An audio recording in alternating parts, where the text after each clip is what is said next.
tumatanggap kay Kristo at paano ito malalampasan. Marami po ang hindi tumatanggap sa ating Panginoon at marami ang nagkakaroon ng pag-aalinlangan kung ako ba ay magpapatuloy dito sa pag-aaral na ito, aatin pa ba ako sa Bible study na ito, ako ba ay magpapabautismo, dito ba ako magsisimba, madaming katanungan na bumabagabag sa atin. Kaya nga, maraming tao ang nakakarinig ng Ebanghelyo, ngunit hindi lahat ay tumatanggap kay Kristo. Hanggang tagapakinig lang sila. Amen. Sila po ay nandoon lang sa sinatawag na makikinig lang ako. Pero hindi ako magbabago ng relihiyon. Amen. Alam niyo mga kapatid, kahit na hindi po kayo magbago ng relihiyon, ang mahalaga, sumusunod kayo sa tinuturo ng Biblia, ng salitang Diyos. Naunawaan niyo po mga kapatid. Amen. Kaya nga, minsan tinanong ang tatay ko, sabi ng isang tao, Brads, kapag ako ba ay magpabautismo, nabago na ba ang relihiyon ko? Kasi ayoko mabago pa yung katoliko ko eh. Pag ako ba nagpabaptize, mababago na ba ang relihiyon ko? Amen. Alam niyo ang sagot ng tatay ko, hindi naman mababago, madadagdagan pa. Amen, yung kaalaman mo. Kaya nga ako sa sarili ko, ay masasabi ko rin na ako ay bininyagan ng sanggol ako.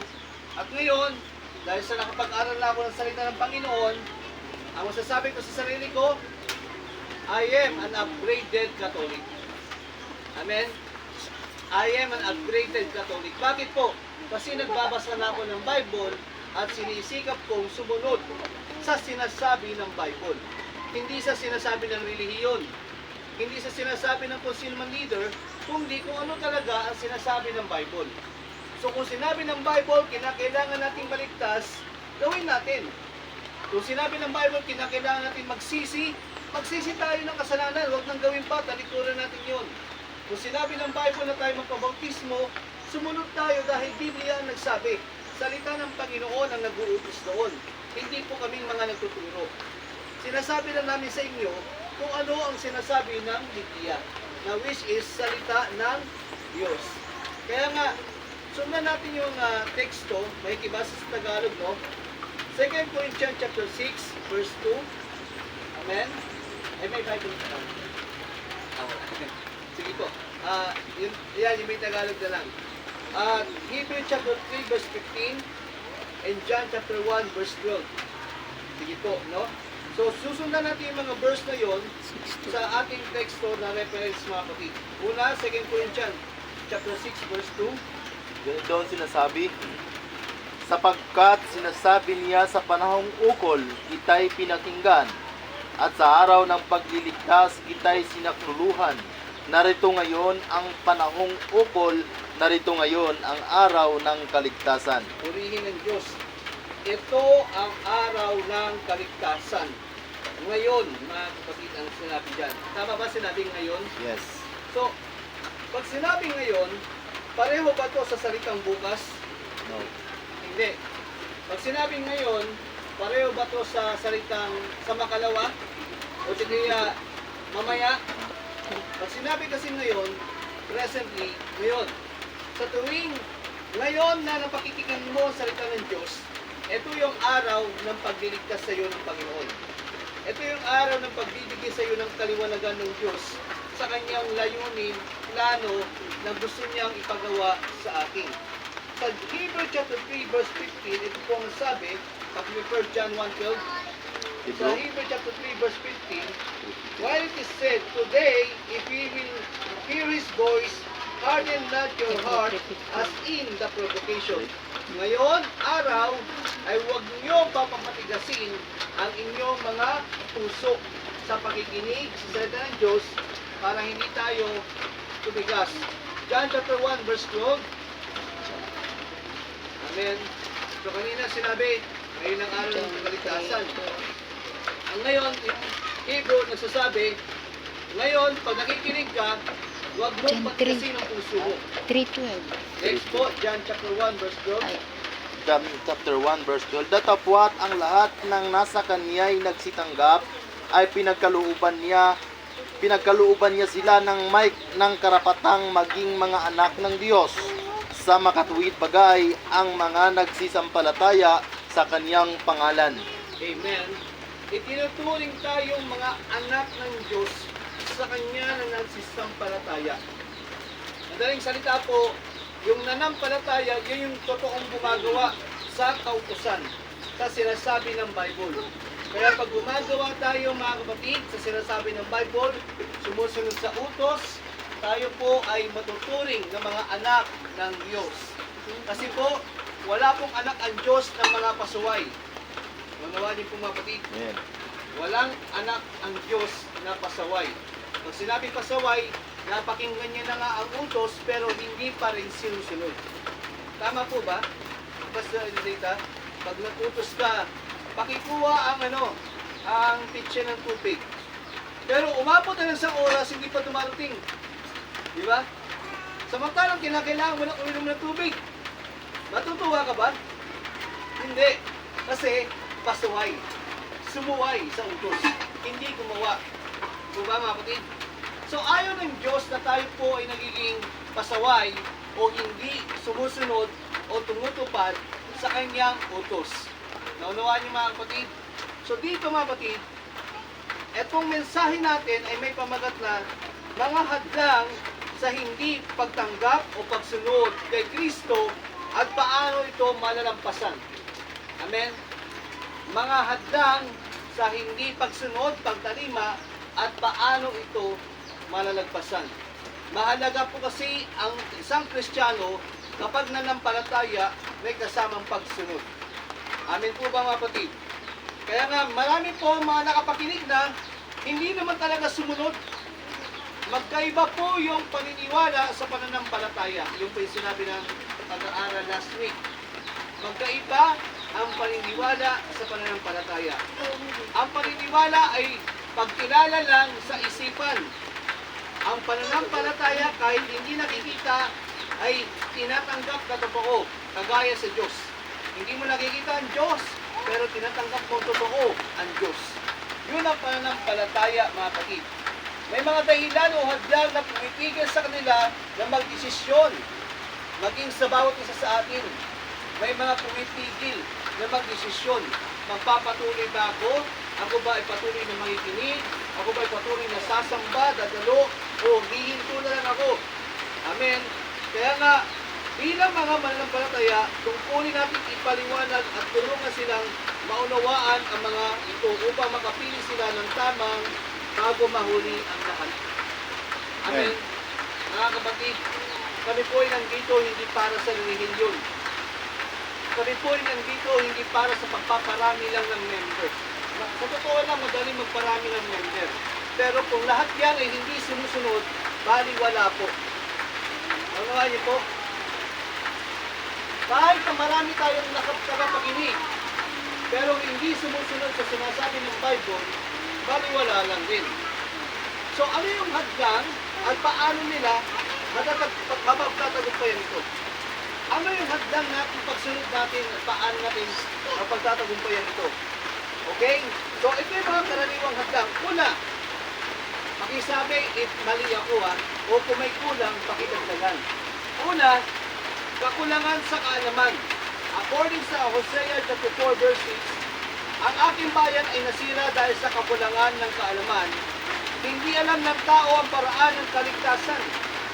Kaya nga, salamat sa Panginoon, may ganitong klaseng pag-aaral para ipahatid sa inyo o ituro sa inyo ang paraan ng kaligtasan. Kasi kung hindi may tuturo sa inyo, paano niyo malalaman? Kaya nga sabi ng Romans 10:17, faith cometh by hearing, and hearing from the Word of God.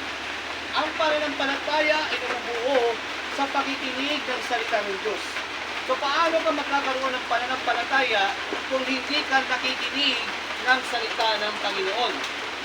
Kasi kung mababasa ka lang, nahirap unawain. Nasubukan niyo mo magbasa ng Bible? Di ba parang naguguluhan ka?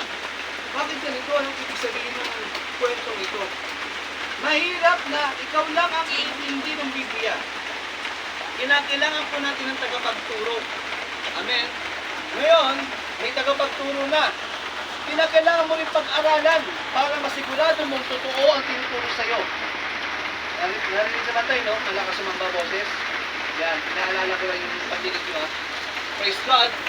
Pero ganoon pa man, sa yung mga nakakapakinig. Amen? Ang kakulangan sa kaalaman, minsan, nakapaging ang hadlang. Kaya hindi tayo magawang magpatuloy sa paglilingkod sa Diyos. Bakit po? Dahil kung alam nyo lang na may kapahamakan sa hindi pagpapatuloy o pagsunod, so, mangyayari mga kapatid na talagang magpapatuloy kayo. Pero kung hindi nyo kasi alam, amen, may impyerno pala ako sa hindi ko pagsimba-simba. May impyerno pala ako sa hindi ko pagsunod sa salita ng Diyos. May impyerno pala ako sa hindi ko pakikinig ng salita ng Panginoon. Totoo bang may impyerno kayo? Basahin natin sa mga susunod na pag-aaral yan. Amen? Kaya nga dito, kapag kakulangan o kulang tayo sa kaalaman, maaari kasi na mapahamak tayo. Sabi ng sinasabi ng Hosea. Naunawa niyo po, pag sinabing kulang sa kaalaman, wala at zero knowledge talaga tayo sa Biblia. At sa totoo lang, lahat tayo galing sa ganun. Nagsimula rin ako sa walang alam. Kagaya ninyo po, no? Nagsimula rin ako na kagaya ninyo na walang alam. Bakit po? Dahil nung edad ko yan, nagjo-join pa lang ako. Habang nandungan ako sa church.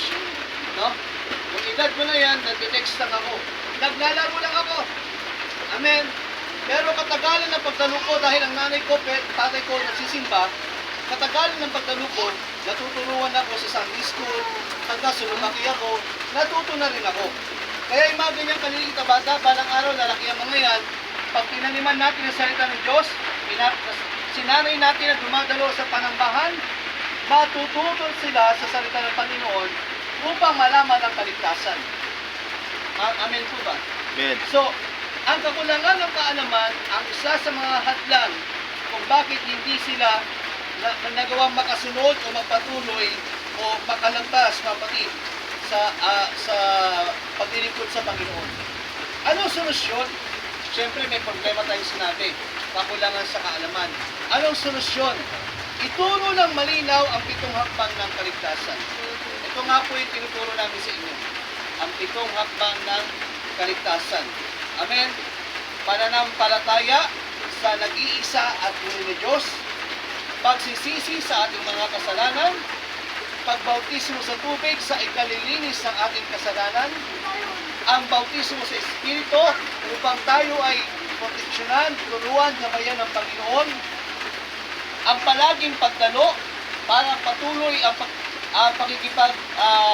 fellowship sa ating kapwa mananampalataya, ang pagpapakapanal, individual yan, loob at labas, at ang pagtitiis hanggang wakas. So, yun ang mga kinakailangang sangkap para matutuhan natin na magpatuloy. Amen? Kaya sa totoo lang po, mga kapatid, marami na po kong naturuan, pero hindi nagpatuloy. Kasi, sa umpisa lang nakinig, sa mga susunod na araw, ayaw na makinig. Amen? Tapos, darating uli, pag na-corner siya, makikinig ulit. Na-corner eh. Amen? Para siguro, nakabusa ni Nanay Adelita. Uy, atin ka. Sige na nga. Amen. Pero yung nakinig siya, doon siya natuto, doon siya tinawag at kinausap ng Diyos. Alam niyo yung mga kapatid, minsan, nagkataon lang, o kaya na-corner lang tayo, dahil nandito na tayo, pero yung pala ang paraan para kumilos sa Diyos. Yung pala ang paraan para tawagin tayo ng Panginoon. Amen. Kaya nga, mahalaga, malaman nyo, mapakinggan, yung tinatawag na paraan ng kaligtasan. Sa gayong bagay, natututo tayo. Kasi ang kakulangan sa kaalaman ay maaaring makapagpahamak sa atin. Amen.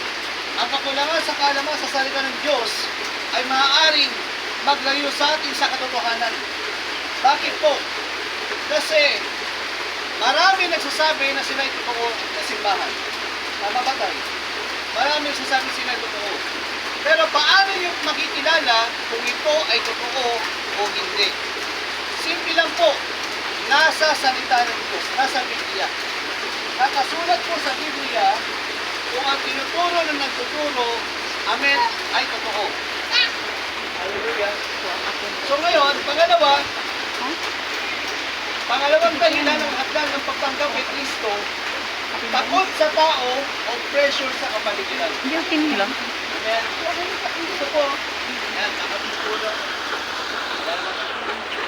Pangalawang dahilan kung bakit sila hindi tumatanggap agad, takot sa tao. Ayaw humarap sa tao o ayaw makipag-usap. O di kaya sobrang mahiyain. Amen. Alam niyo, may ganyan minsan, no? Sa umpisa lang mahiyain.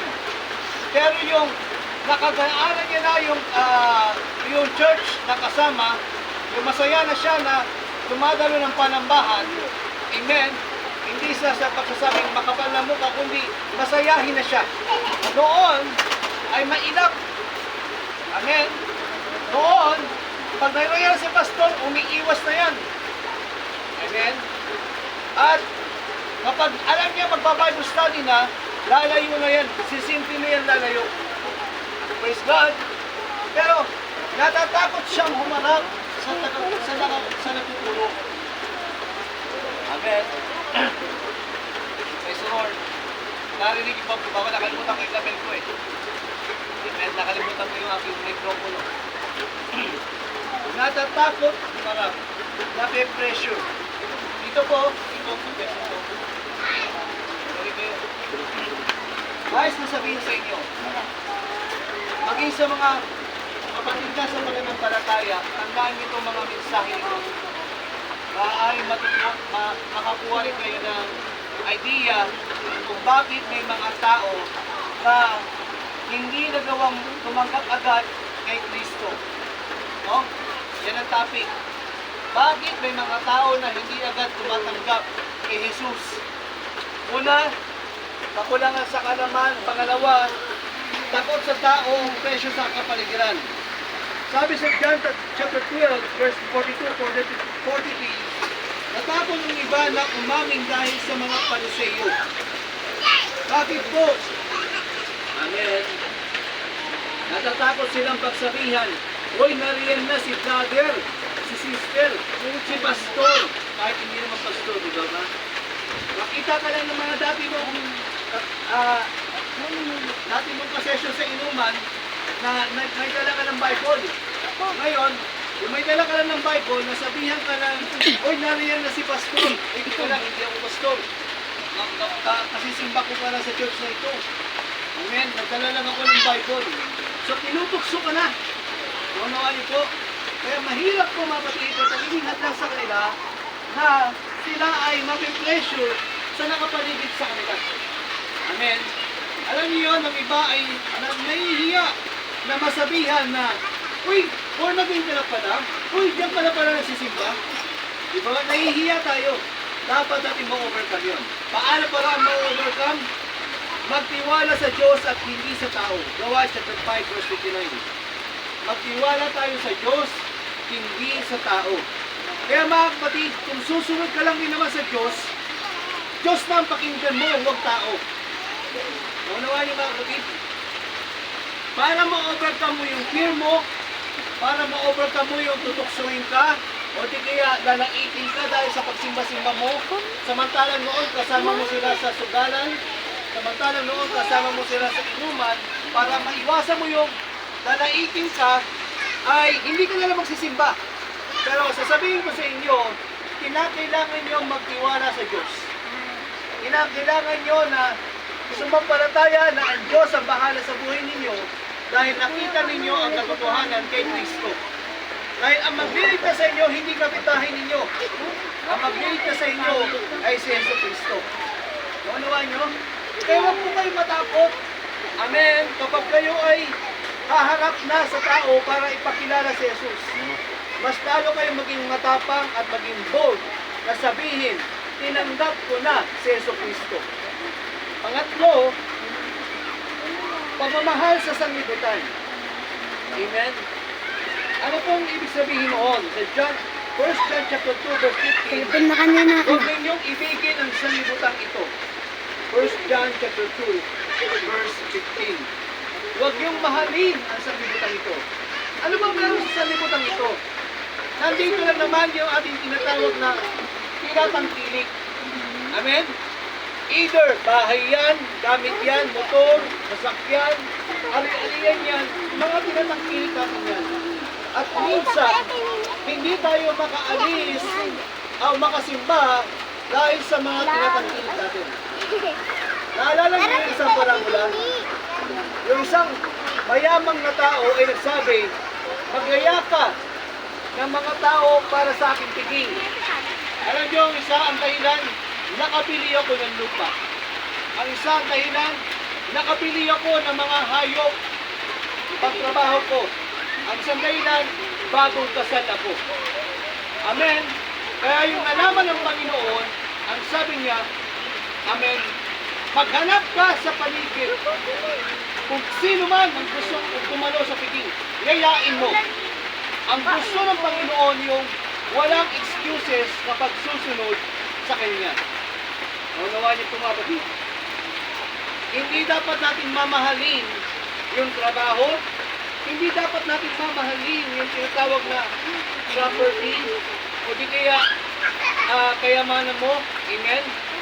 Alam niyo ang dahilan? May isang kwento. Amen? Binisita ng pastor ang isang bagong kabaniran kasi hindi na nagsisimba. Alam niyo ang sagot ng bagong tinanong ng pastor, kamusta na sis? Na-miss na ng church. At alam niyo ang sagot ng kapatid ng kapatiran naglalabay. Amen. Pastor, hindi ko po maiwan yung bahay. Amen. Kung magiging pilosopo ka lang, no?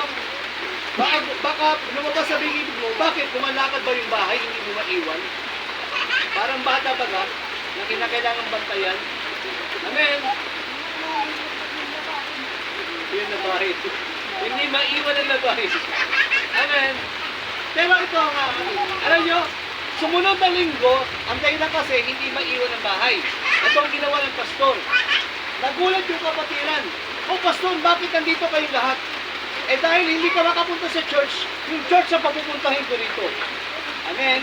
Kaming lahat nandito ngayon, para dito na lang tayo mag-church. At nang sa gayon, makakit ka sa panambahan. Naunawahan niyo, mga kapatid? So, mahalaga po na huwag nating masyadong mamahalin ang sanlibutan. Praise God, o yung mga bagay na nasa sanlibutan. Ang mahalin natin ay ang ating Panginoon. Kaya nga, ano po yung mga pagmamahal sa sanlibutan? Kalayawan, bisyo, material na bagay ang pumitigil sa atin. Meron ba rito mayaman para hindi makasimba sa Diyos? Amen. Wala namang magsasabing mayaman, no? Sa pananampalataya, mayaman. Pastor, mayaman ako.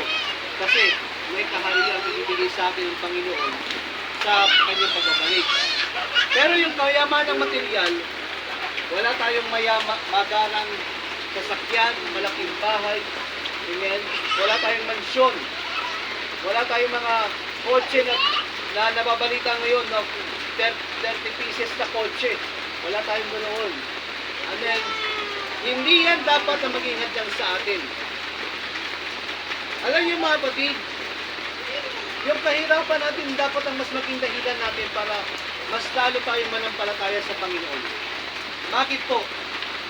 Dahil dito sa lupa, hindi man tayo nakakamit ng karangyaan, sa kaharian ng Diyos, may pangako siya sa atin. May biyaya at gantimpala ang Diyos sa sino bang magtitiis hanggang wakas. Ano po yun? Yung pinakapangako niyang sa langit at lupa, nasa bagong langit at bagong lupa. Yung sinasabi ng Panginoon, I'm going to my Father's house and prepare a place for you. In my Father's house are many mansions. I will go and prepare a place for you. Madaling salita, ang Panginoon sa kanyang pagbabalik, may nakahanda na tayong bawat isa sa atin na mansyon. Amen po ba? Sino sa inyo ang gusto magkaroon ng mansyon? Walang biro, ang totoo gusto magkaroon ng mansyon. Amen. Maging bahay. Amen. Sa dinita, ayaw mo. ito, bibigyan ka nga ng Panginoon. Pero hindi dito eh. Doon sa kanyang kaharian. Diba?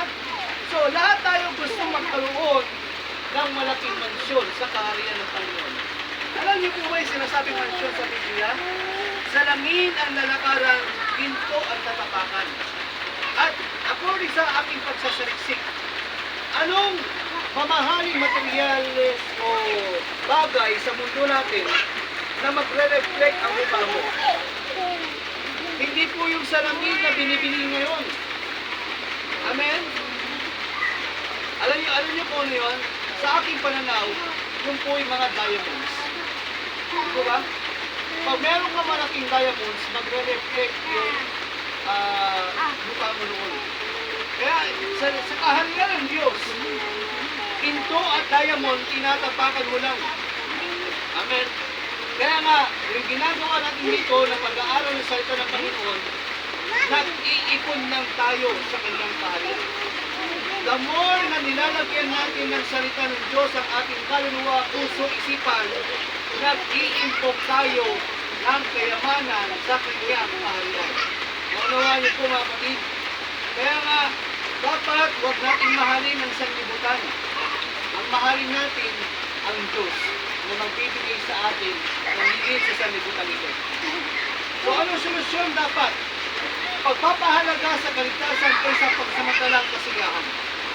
Ibig sabihin, iingatan ninyo yung kaligtasan na meron kayo. Kayo mga kapatiran na po, iingatan ninyo yung kaligtasan na binigay sa inyo ng Panginoon. At sa inyo naman po na hindi pa nakakilala sa Panginoon, I encourage you na tanggapin na po si Yesu Cristo. Kahit may pangako ang Diyos sa kabilang buhay. Pang-apat na kapatid, kayabangan at sariling katwiran. Isa sa mga nagiging hadlang, kaya hindi makatanggap sa salita sa kaharian ng Diyos, ay kayabangan at sariling katwiran. Amen. Bakit po? Kasi ang iba po, ang dami ng alam. Amen? Ang dami ng alam, kaya ang dami ng katwiran. Tandaan niyo po mga kapatid, ang inyong righteousness ay baliwala yan sa righteousness ng Diyos. Ang inyong katwiran ay baliwala yan. Kahit punong-puno ka ng karunungan sa sanlibutan ito, meron kang title na doctor, engineer, architect, o di kaya attorney o lawyer. Baliwala yan pagdating sa salita ng Panginoon. Maunawaan niyo po. Kaya nga po, mahalaga na huwag tayo manalig sa sarili nating kaunawaan. Amen? So, sa Romans chapter 10, verse 3, ipinipilit ang sariling katwiran. Hindi pastor eh, ito ang nakagustan ko. Ito na ako sinilang, ito na ako mamamatay. Sa tingin nyo, okay lang ba yun? Ito na ako sinilang, ito na ako mamamatay. Amen? Isang halimbawa ay ganito. Nandito ka sa isang bahay, okay? Nasusunog na yung bahay, wala ka ba bang gagawin? Ano ba nyo? Yung mga tao sa labas ay nagsasabing, tumakbo ka na, umalis ka na sa bahay ninyo, nasusunog yung bahay ninyo. Ang isasagot mo, dito na ako sinilang eh, dito na rin ako mamamatay. Kung pwede ba yun? Ito ba mga kapatid? Pag alam mo, diyan ka masusunog, amen, siguraduhin mo, ligtas ka. Yung ligtas yung kaluluwa mo. Amen. Dahil, kung may mangyari mang hindi maganda at sigurado ka na totoo yung kaligtasan mo, yung pananampalataya mo, yung relasyon mo sa Diyos, amen, makikita mo yung totoong katotohanan. Kaya nga, hindi na po uso yung salitang, dito na ako sinilang, dito na ako mamamatay. Ang dapat, dito ko nakita ang katotohanan, dito na rin ako mamamatay sa katotohanan. Unawaan niyo mga kapatid? Dahil sinabi, ang katotohanan ang magpapalaya sa atin. Amen. The truth shall set us free. At sino yung truth? Jesus Christ. Ang sabi ni Jesus, I am the way, the truth, and the life. Hallelujah. Kaya mga kapatid, Huwag na natin pairalin ang ating sariling katwiran. Amen. Kahit ikaw pa ang pinakamatalinong tao sa buong mundong ito, kung hindi naman tama ang ginagawa mo sa salita ng Diyos, baliwala rin po. So sundin natin ang kanyang kalooban. Huwag na tayo magmayabang pa po. Amen. Huwag na tayo magmalaki sa sarili natin. Praise the Lord. Tandaan ninyo, kung hindi ba kayo tumanggap sa Panginoon ng kanyang kaligtasan, ng kanyang bautismo, may ibang tatanggap. Naunawaan niyo po, parang ganito. Ito ay regalo ng kaligtasan. Okay? Kinakailangan nating tanggapin. Pag inabot ko ba kay Sister Adelita ang Biblia na sumisimbolo sa kaligtasan, naligtas na ba siya? Naligtas na ba? Naligtas na ba? Hindi pa. Hindi pa. Ama Sister Adelita, paano mo matatanggap ang kaligtasan? Binigay ko sa iyo ang kaligtasan. Paano mo matatanggap ang kaligtasan? Anong gagawin mo? So, magbasa. O ito, bubuksan ko, basahin mo. Tanggap mo na ba ang kaligtasan? Hindi pa. Ito mismo yung kaligtasan. Simbolo lang to ha, ibig sabihin. Naunawaan nyo? Ito ang simbolo ng kaligtasan. Ipahin ko na lang ang kaligtasan, ang simbolo. Okay? Ito na lang. Huwag yung sabihin na huwag yung mamisinterpret ha. Sumisimbolo lang to sa kaligtasan, okay? Gods, ito yung kaligtasan. Inabot ko sa iyo ang kaligtasan. Natanggap mo na ba ang kaligtasan? Hindi pa. Bakit?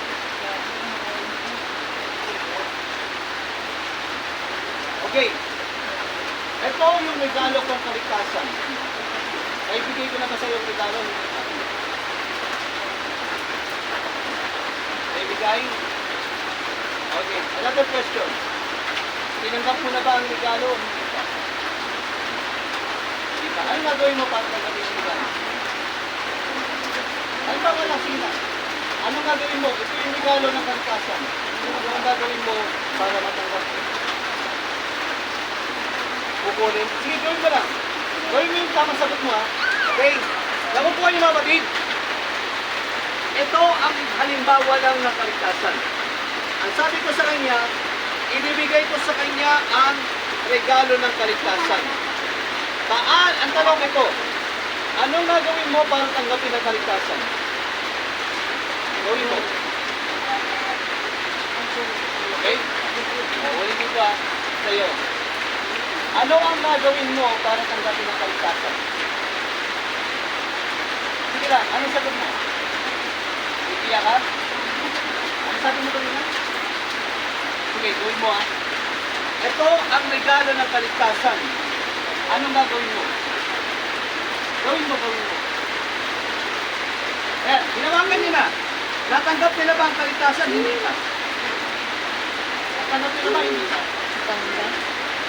Hindi pa. Ha? Bakit hindi pa? Kasi, hindi mo pa tinataglay. Okay, hawakan mo ulit. Kunin mo sa kamay ko. Natanggap niyo na ang kaligtasan? Amen. Yes. Kasi kinuha mo na. Inangkin mo na. Tama ba? Kinakailangan niyo pong angkinin na kayo iligtas na. Naunawaan niyo? So para matanggap niyo ang kaligtasan, mga kapatid, alisin niyo yung inyong katwiran. No? Alisin niyo yung katwiran ko. Yung katwiran niyo. Kasi ganito ang problema minsan eh. Sino ba yung nabibigay? Bakit ko tatanggapin yung regalo ay ang mahal-mahal? Diba? Tandawaan nyo ngayon mga kapatid. Kaya minsan may kasarili tayong katwiran. Amen? Bakit ko tatanggapin yung sinasabi ni Pastor? Praise God. Anong mapapala ko? Baka naman binibili niya lang ako, baka naman niluloko niya lang ako, o baka naman ginugoodline niya lang ako. Tandawaan nyo mga kapatid. Ang kaligtasan ay totoong napakahalaga, napakamahal yan. Pero libre yan na binigay ng Diyos. Naunawaan nyo? Libre binigay ng Diyos ang kaligtasan. Kaya huwag tayo magkaroon ng sariling pangangatwiran. Tanggapin na lang natin yung kaligtasan. Amen? Bibig na nga eh. Bakit pa tayo nagpapadelay ng kaligtasan? Nariyan na yung kaligtasan dito ba, mga kapatid? Tanggapin na natin. Angkinin na natin. Ano solusyon doon? Pagpakumbaba at pagsisisi. Mga kapatid, gusto ko maunawaan ninyo. Maging kayo rin mga kapatiran niyo. Amen? Yung kaligtasan na tanggap ninyo, totoong napakamahal yan. Hindi yan kayang tumbasan ng kayamanan ng pinagsama-samang kayamanan sa buong mundo. Amen? Papaano nyo masasabi yun? Dahil ang kaluluwa nyo ay napakahalaga sa Diyos na naglikha ng lahat ng bagay. Sa Diyos na magmamay-ari ng buong mundo, napakahalaga pa ang kaluluwa nyo katumbas ng buong mundo ito. Naunawa niyo mga kapatid, ganong kahalaga ang kaluluwa nyo para tanggapin ang Panginoon, para tanggapin ang regalo. Ang napakamahal na regalo. Amen? Kaya nga, hindi tayo pwedeng magmalaki.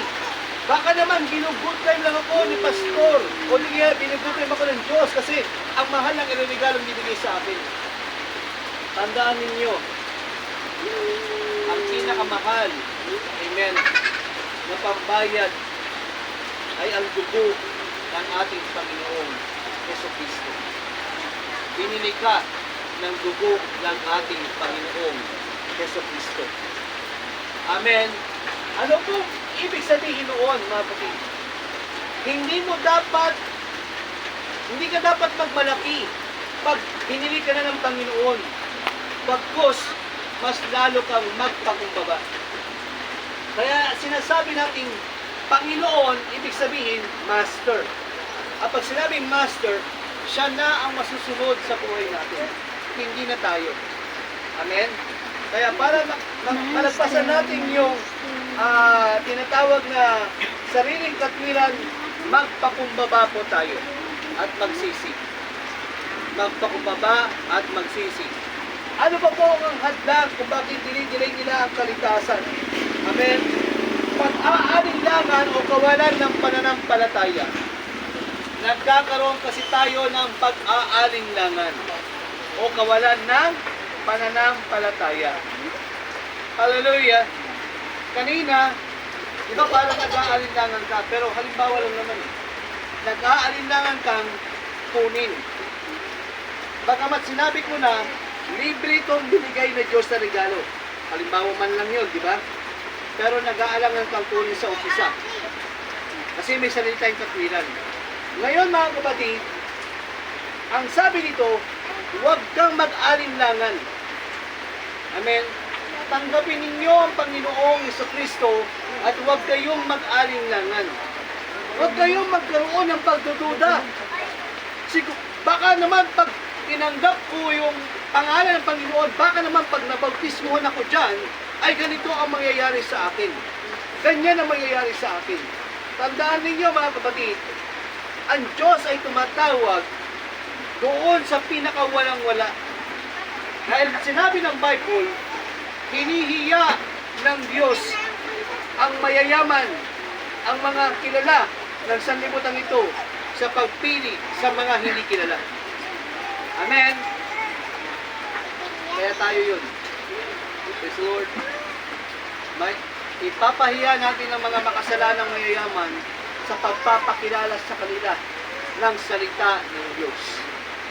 Amen. Para sila ay magawang magpakumbaba sa salita ng Panginoon. Praise the Lord. So, anong solusyon kung ikaw ay nag-aalinlangan? Dahil sa sabi ng Hebrew 11 verse 6, kung walang pananampalataya ay hindi maaaring maging kalugod-lugod sa Diyos. Kaya mga kapatid, ito po ang solusyon. Pagdinig sa salita ng Diyos. Amen? Pagdinig. Para ikaw ay mawala ng pag-aalinlangan, kinakailangan mabuo sa iyo yung pananampalataya. Kinakailangan maging sigurado ka sa ginagawa mo, pinapakinggan mo. Ito ba ay nagsasabi ng totoo? Diba tayo? Nahirap naman sa ating mga tatay kanina habang nag-uusap kami, na may inaatinan siyang simbahan na TV lang ang kaharap. Ang tanong ko, kinabayan ka na ba ng kausap ko sa TV? Amen? Nakausap niyo na ba tayo nasa TV? Nagtanong ka sa TV, sinagot ka ba na nasa TV? Hindi, di ba?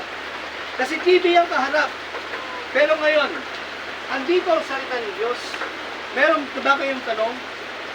Hayaan niyo ang salita ng Diyos at ang lingkod ng mga ng Panginoon at mga kapatiran ang magbigay sa inyo ng kaalaman buwat sa salita ng Panginoon para masagot ang tanong ninyo. Kaya nga, faith cometh by hearing and hearing from the Word of God. Ang pananampalataya ay nagsisimula sa pakikinig. Ano pinapakinggan? Chismis? Hindi po. Ang salita ng Diyos ang dapat na pakinggan. Amen. Kaya nga mga kapatid, para ma-overcome natin yung tinatawag na pag-aalinlangan mga kapatid, magkaroon tayo ng pananampalataya sa Panginoon. Amen. At ang panghuli, pagpapaliban o procrastination. Sabi sa Gawa 24 verse 25, si Felix, pagkakataon na lamang, pero walang nangyari. Amen? So doon ang solusyon ay palalahanan, ngayon ang araw ng paligtasan. Hallelujah! Kaya nga mga kapatid, ito yung araw ng kaligtasan na malaman ninyo ang 7 hakbang ng kaligtasan. Kinakailangan nyo pong manampalataya. Kinakailangan nyo pong magsisi sa inyong kasalanan. At kinakailangan nyo po na kayo ay mailubog sa tubig according sa John 3:5. Kinakailangan nyo rin pong mabautismuhan sa Espiritu Santo. Amen? Sa lahat po ng mga nabautismuhan na at wala pa pong Espiritu Santo, asamin nyo po yun. Yung bautismo sa Espiritu Santo. Kinakailangan niyo po mga kapatid, yung tinatawag na pagpapakabanal. Dahil kung walang kabanalan, hindi makikita ang Diyos. Kinakailangan niyo rin ang fellowship. Amen? At panghuli, kinakailangan niyo magtiis para maligtas. Dahil kung hindi kayo magtitiis, paano niyo matatapos yung race na pinapatakbo sa inyo ng Panginoon? Amen? Paano kayo magkakaroon ng kaligtasan kung hindi nyo nakuha yung reward na matapos ang takbuhin? Amen? Kaya nga, ang isang halimbawa nito, ang tren papuntang kaligtasan ay nandito na. Nakahanda, bukas ang pinto. Ngunit kailangan sumakay ang tao ngayon. Amen? Kapag lumagpas ang oras, wala nang kasunod. Sino sa inyo nakasakay na ng tren at naiwan? Nalik. Diba? Praise God. Naiwan kayo ng inyong service, hindi kayo nakasama. Oo. Kasi nga po mga kapatid, ngayon kasi yung oras ng pag-alis ng tren. Pag nahuli ka, wala nang pag-asang makasakay ka uli. Manuwain niyo po, isang beses lang ang second coming. Walang third coming. Isang beses lang yung sinasabing pag-rapture o pagdagit sa atin, yung pagbuwas sa atin ng Panginoon. Isang beses lang. Wala nang pangatlo, wala nang pangalawa na pagbabalik. Pangalawang pagbabalik meron, no? Wala na pong pangatlo. Pag nahuli ka at hindi ka nakasama, wala na pong pag-asa na makapasok sa kaharian ng Diyos. Kaya ngayon pa lang, pinapipili na tayo ng Panginoon. Magdidesisyon ba tayong sumunod sa Kanya o magpapaliban? Procrastination. Ano ang solusyon natin sa procrastination o pagpapaliban? Amen? Sinabi kasi yung pagpapaliban mga kapatid, hallelujah, ay mamaya na, may bukas naman eh. Di ba? Pag sinabing procrastination, matagal pa naman bumalik ang Panginoon eh. Tandaan natin, ang kaligtasan na sinasabi ng Biblia kanina sa Corinthians ay ngayon. Hindi pareho ang salitang ngayon sa bukas. Tama? Hindi pareho ang salitang ngayon sa mamaya. Pag sinabing ngayon, ngayon niyo po tanggapin ang Panginoong sa Kristo. Ipagpapaliban niyo pa po ba? Ano ngayon yung mga hadlang? Bakit hindi kayo mababautismuhan sa pangalan ni Jesus?